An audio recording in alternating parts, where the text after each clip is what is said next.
In this video, we talk about an attrition of souls. I'm not crazy about this title, it just sounds a bit weird to me. But I'm really crazy about the subtitle. When I first saw it, World War I strategic scale, that was very exciting. Especially when, after seeing that that was going to be the scope of the game, I looked at the board, which seemed very minimalistic and very simple, very basic, but in a good way.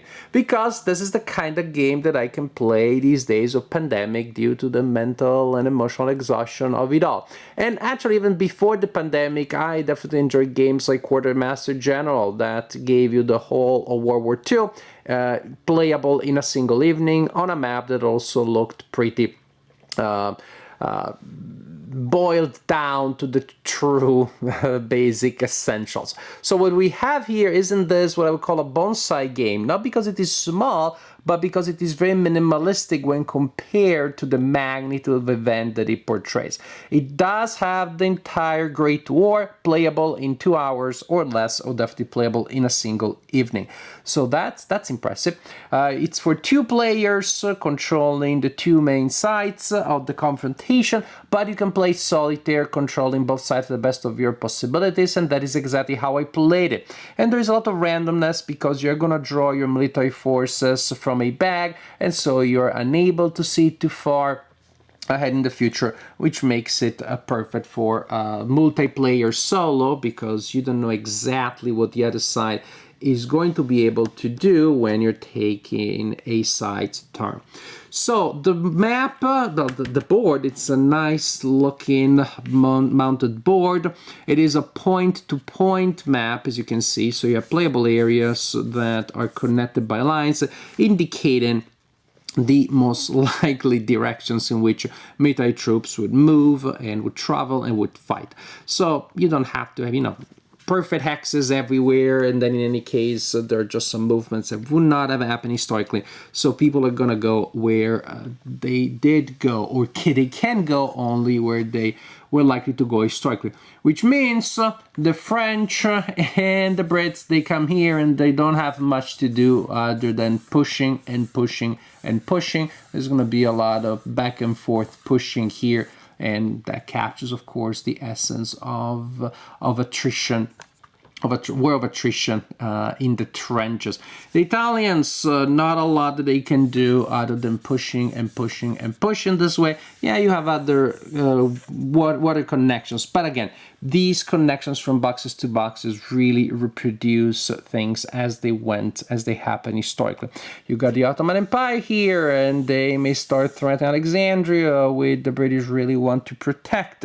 The Russians, again, they can go and move in this direction, or they can push and push and push and push. There's a lot of pushing that goes on in the game, which of course makes perfect sense due to the theme. Now, looking more up close at the playable boxes that you see here. Of course, they have the name. They have an area there that represents their control at the beginning of the game. Some areas are neutral at the beginning of the game. And then as the game progresses, if at the end of a turn there are troops of both sides in a region, the region becomes contested. And of course, it may change control over the game, and you have markers to indicate that. Some regions have industrial capabilities, so you always have to keep a running total of the industrial power of each side, because that will determine how many units you're able to draw from your bag. And then other things such as that this is the Austro-Hungarian entry region. This is where the Austro-Hungarian units are placed on the board. As for the units themselves, as I said, they're drawn randomly. They're drawn randomly from a bag. Each player has a bag such as this one, where you will place the tokens, and you will draw each turn a number of units equal to the to your industrial power. The units are not all in the bag at the beginning of the game. You have a schedule here of when you add units to the bag. And there's this interesting idea that really represents the build-up of military forces leading up to the war. Because you place these tokens in the bag before a country, in some cases, some countries are at war at the beginning of the game, but you start adding these to the bag before some of the other nations enter the war. So you're gonna start seeing the Italians that get ready and other countries get ready, but if they are in your personal play area, but the country is not at war yet, then you can't use them. So after a while, they're like, okay, I keep drawing all of these Italians. They may as well join us since you're building up those forces. So it really seems to represent that almost independent momentum that the war preparations have. When you spend a lot preparing for war, you're probably going to go to war, whether that is a good idea or not. I like that, the little touch there. So you will add tokens representing military forces to your bag, and once you draw them, they go on your personal display of your reserves, and then during the game, the reserves of countries at war can be placed in their starting area, and they're not at war, they just sit there, and that's what after a while I say, you know, just join the fun, and then you can use those that you have been placing there. These units are, again, very minimalistic, not a lot of stuff printed on them. You have a silhouette that represents the type of unit that is, although that doesn't have, at least in the standard game, any impact on the game. And so you have just three kinds of pieces. You have infantry, you have airplane, and you have artillery, which have no, again, unique capabilities. Just the silhouette tells you which ones are more or less common. Infantry being the most common, these are the ones not as much. As you can see, they have a dice value. They have a dice value there. And so during the game, of course, you're going to have these clusters of units that move around and that also fight. And here's when it gets really interesting. I'm just gonna set up a fictional situation that may not make a whole lot of sense historically, but that's how it works, so you can see how the game works. Now,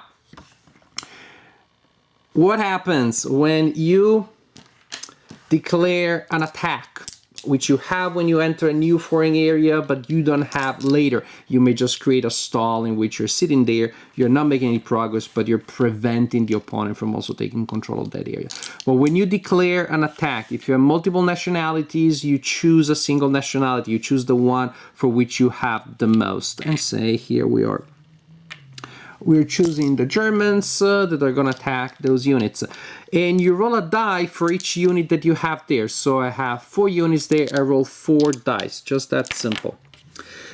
Once I roll the dice, and that's totally the result that I actually got, I swear that just exactly what I rolled, booyah. These dice are going to be used by both sides. Each dice can be used by both sides exactly once if you have a matching unit. Say, for example, there is a 1 here, so this unit can use it scoring a hit against the opponent, and also this unit can use it scoring a hit against the opponent. Then we have a 2, this side doesn't have any matching unit, but this side does, and so this side is also going to use that die. There's another 2 here, but there are no other units showing a 2 there. If there was a 3,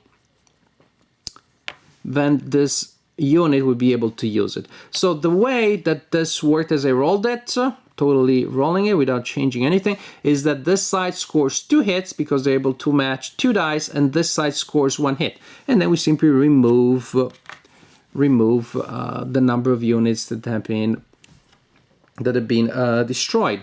Oh yeah, I'm using units from the same side. Oh man, Civil War.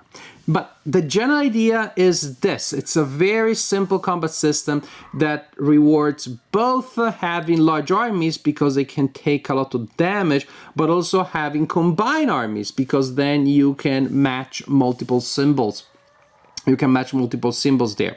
So the game continues turn after turn as new units are brought to the board, are moved around, and these ginormous battles are fought. And these ginormous battles are often both very bloody and very, very static. A lot of people die and the situation doesn't change. I think this game really manages to capture a lot of the historical factors at play here in a very simple a very elegant way. You also have a ton of optional rules if you want to add them with special, with event cards, with special units that do different things. But I definitely enjoy the simplicity that you find here. You win an early victory if you're able to have an industrial value of 17 or more at the end of a turn. Otherwise, you play until the last turn of the game, representing fall 1918. And at that point, the player with the highest industrial total wins the game. An Attrition of Souls is a really remarkable war game. I definitely enjoyed it. It is perfectly playable in solitaire, and it is a game that you can play if you're just a beginner war gamer, because there isn't anything that's too complicated there, especially if you're looking at the basic rules, which are just like 4, 5, 6 pages or so. But then you can also scale it to your heart's content by adding a lot of optional rules, and so that's great that the game is flexible that way. At its core, I like its simplicity, its elegance, and the massive amount of history that is synthesized, that is summarized, distilled really into such a simple idea. The idea of drawing chits from a bag really works for me, because it gives you a lot of uncertainty, makes the game playable, solitaire, and just presents you with a lot of interesting problems. The fact that you see the mobilization of countries that are not in the war yet, but they could be on your side, so you're gonna declare war with them. And so again, as I said earlier, it's nice and well, it's fascinating to see that historical momentum building up, and well, since you mobilize, we may just join us.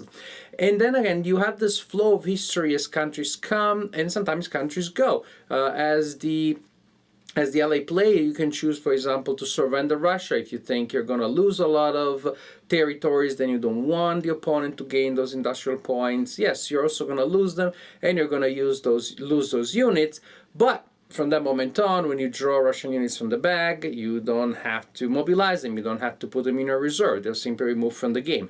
So basically that's a way in which you manipulate the bag so that you're more likely to get more profitable units.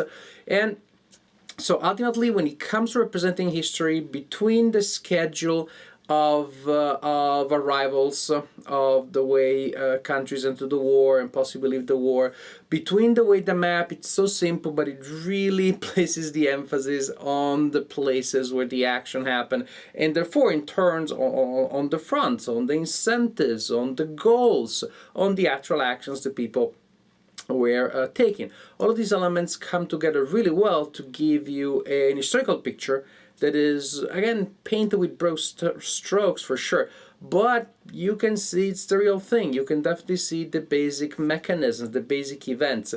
You even get to see the tragedy, you even get to see the horror, you even actually get to feel some of the callousness of the politicians and the military forces behind this huge massacre. Because ultimately that combat system turns human beings into your most sacrificable, most expendable, cheapest resource.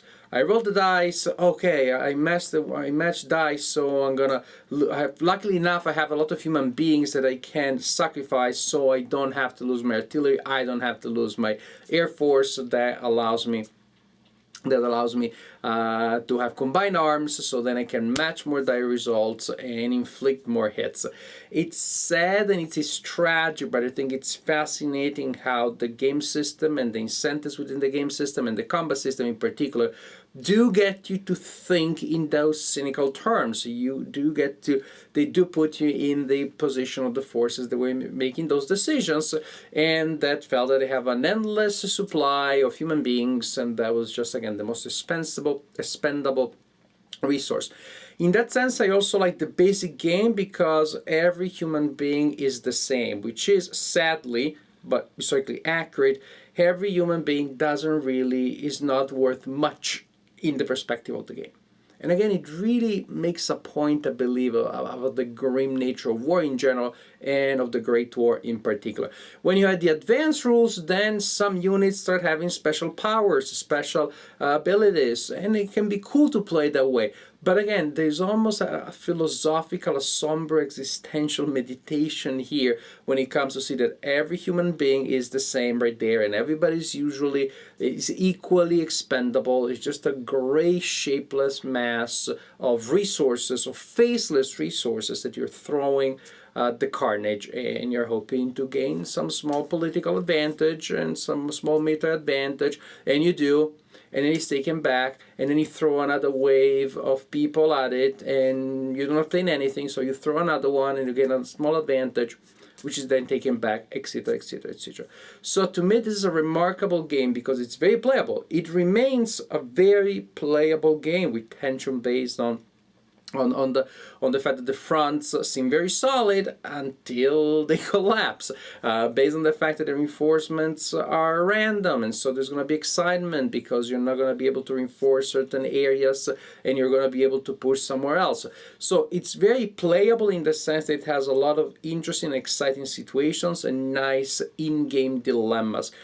It is, on top of that, a very captivating to me representation, not just of the event of the Great War, but also of the psychological, economic, ideological, even I would say existential framework of that period. So, really impressed. An Attrition of Souls. Again, the only thing I don't like so much is the title. Other than that, this is a really good game.